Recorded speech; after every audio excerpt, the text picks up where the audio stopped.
করবে এই সিদ্ধান্ত ইনকিলাব মঞ্চের নয়। সেদিন লাল মার্চে যে সকল জুলাই যোদ্ধারা আসবেন, শহীদ পরিবার আসবেন, ছাত্র জনতা আসবেন, এই যে জুলাই সনদ আদায়ের দাবিতে তারাই সিদ্ধান্ত নেবেন। তারা যদি মনে করেন জুলাই সনদ না হওয়া পর্যন্ত রাজপথে থাকবে, আমরাও তাদের সাথে থাকবো ইনশাআল্লাহ। সুতরাং জুলাই সনদ আমরা বাংলাদেশে দেখেন, অবশ্যই রাজনীতিবিদরা গুরুত্বপূর্ণ, কিন্তু বাংলাদেশ স্বাধীনতা সার্বভৌমত্ব আমাদের কাছে এতটাই বেশি গুরুত্বপূর্ণ যে তার চূড়ান্ত সিদ্ধান্ত কেবলমাত্র রাজনীতিবিদদের হাতেই ছেড়ে দেওয়া যায় না। সুতরাং আমরা জুলাই সনদের জন্য আগামী 1 তারিখ জুলাইয়ের প্রথম দিনে লাল মার্চ যে ঘোষণা করেছি তা হবে এবং সকলকে অংশগ্রহণ করার জন্য অনুরোধ করছি। এবার আপনাদেরকে দুই একটা কথা বলে রাখি। দ্বিতীয় পর্যায়ে সরকার ইতিমধ্যে একটা জুলাই ক্যালেন্ডার ঘোষণা করেছে। জুলাইয়ের 1 তারিখ থেকে 36 জুলাই বা আগস্টের 5 তারিখ পর্যন্ত সে অনেক প্রোগ্রাম করবে।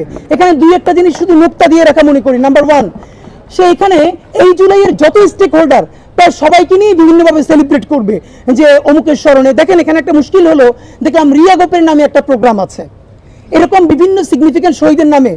এখন মুশকিলটা হলো, আপনি যেদিন রিয়া গোপের নামে প্রোগ্রাম করবেন, শহীদ আব্দুল আহাদের বাবা, যেই আহাদ সব থেকে কনিষ্ঠ, যার বয়স মাত্র 4 বছর, সে তো বলবে যে আমার ছেলে কি তাহলে শহীদ হয় না, তার নামে কি একটা দিবস করা যায় নাই?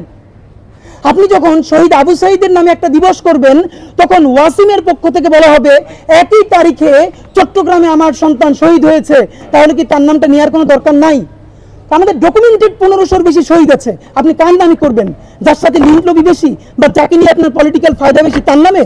সুতরাং আপনাদেরকে একটা মনে করাই দেই, এই জুলাই ক্যালেন্ডারের মধ্যে একটা প্রোগ্রাম রাখা হয়েছে যে নারী পুরুষ নির্বিশেষে এই আন্দোলনে তৃতীয় লিঙ্গের যাদের অবদান আছে।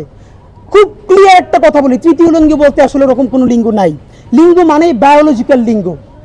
আমাদের বাংলাদেশে জনগোষ্ঠী 3টা, বায়োলজিক্যালি পুরুষ, নারী অথবা হিজড়া জনগোষ্ঠী, যারা আমাদের সমাজের মূলধারার অংশ। আপনি বলবেন ঠিক আছে, পুরুষদের জন্য এটা, নারীদের জন্য এটা, ওকে। এই আন্দোলনে আমাদের হিজড়া জনগোষ্ঠীর ভাই বোনেরা কিভাবে কন্ট্রিবিউট করেছে আপনারা দেখেছেন, তাই আপনি ওখানে হিজড়া জনগোষ্ঠী লিখতে সমস্যা কি?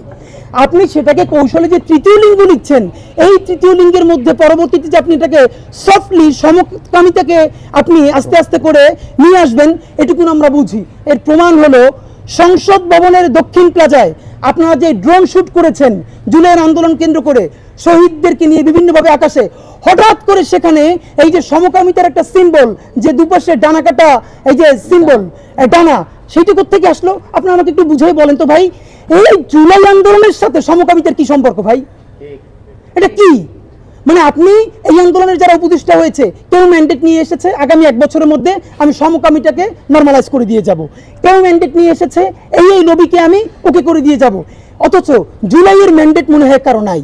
সুতরাং আপনারা যদি বুঝেন, এটা আমরা বুঝি না, খুবই ক্লিয়ারলি বুঝি, বেশি করে ধরলে আপনাদের অন্য কাজ ব্যাহত হবে, এই জন্য আপনাদেরকে এটা এত বেশি ধরি না। বাট মনে করাই দেই, তৃতীয় লিঙ্গ বলা চলবে না। আপনি হিজড়া বলতে কি দুঃখ কষ্ট? আমার কোনো হিজড়া ভাই বোন বলেছে যে আমরা হিজড়া না, বরং হিজড়ারা পর্যন্ত সংবাদ সম্মেলন করে বলেছে যে মেন্টালি সকালে একজন পুরুষ, সন্ধ্যায় সে নারী, তাদের কারণে তারা ক্ষতিগ্রস্ত হচ্ছে। এইসব ভাঙ্কি পাঙ্কি চলবে না। এই বাংলাদেশে বায়োলজিক্যাল সেক্স মানে পুরুষ, বায়োলজিক্যাল সেক্স মানে নারী, বায়োলজিক্যাল সেক্স মানে আমাদের হিজড়া ভাই বোনেরা। আপনি দেখেন, হিজড়া জনগোষ্ঠীর অবদানকে কেন্দ্র করে তাদের ত্যাগকে মূল্যায়ন করে প্রোগ্রাম করবেন, কিন্তু এই তৃতীয় লিঙ্গে লেখা চলবে না। নাম্বার 2, আরও একটা খুব বাজে কাজ করা হয়েছে এই ক্যালেন্ডারের মধ্যে। ক্যালেন্ডারের অনেকগুলো প্রোগ্রামের একটা প্রোগ্রামে শেষের দিকে রাখা হয়েছে এই জুলাই আন্দোলনকে কেন্দ্র করে মাদ্রাসা শিক্ষা বোর্ডের অধীনে বাংলাদেশের মাদ্রাসাগুলোতে জুলাই আন্দোলনকে কেন্দ্র করে একটা অনুষ্ঠান হবে, আলোচনা সভা। মানে মনে হলো যেটা খুবই ভালো কাজ, মাদ্রাসাকেও ইনভলভ করা হয়েছে। প্রথমত এটার মধ্যে বড় একটা ভাওতাবাজি আছে। খেয়াল করেন, আমরা জানি একদম ডকুমেন্টেড 80 জনের বেশি মাদ্রাসার শিক্ষার্থী, যার মধ্যে অধিকাংশ কোরআনে হাফেজ, এই জুলাই আন্দোলনে শহীদ হয়েছেন। এছাড়া অগণিত পরিবার যারা মাদ্রাসার শিক্ষক বা মাদ্রাসার ছাত্র, তার আন্দোলনে শহীদ হয়েছে, আহত হয়েছে।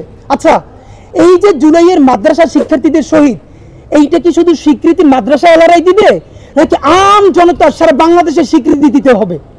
তাহলে সারা বাংলাদেশ মাদ্রাসা পর্যন্ত যখন মেনে নিচ্ছে এই আন্দোলনের প্রাণ আমাদের নারীরা, তারাও এটা নিয়ে এখন উল্টোপাল্টা কথা বলছে না। হেফাজতের মতো সংগঠন, তাদের ওখানে 2-1টা ভুলভ্রান্তি হয়েছে নারী নিয়ে, আপনারা দেখেছেন, অফিসিয়ালি তারা দুঃখ প্রকাশ করেছে। এটা তো আমাদের জুলাইয়ের ইমপ্রুভমেন্ট।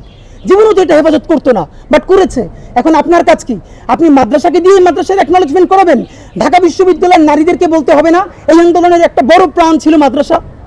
বাংলাদেশের প্রতিটা প্রাণকেন্দ্র থেকে বলতে হবে না, মাদ্রাসা থেকে বলতে হবে নারীরা ছিল আমাদের আন্দোলনের প্রাণ। আর সেকুলার জায়গা থেকে, এই বিশ্ববিদ্যালয় থেকে, দেশের প্রত্যেকটা শিক্ষা প্রতিষ্ঠান থেকে বলতে হবে আমাদের পাশে এসে দাঁড়িয়েছিল আমাদের মাদ্রাসা শিক্ষার্থীরা। তাহলে কেন শিক্ষা মন্ত্রণালয় থেকে এই প্রোগ্রামটা সারা বিশ্ববিদ্যালয়ে, সারা দেশে না করে আপনি শুধুই মাদ্রাসার মধ্যে পাঠালেন?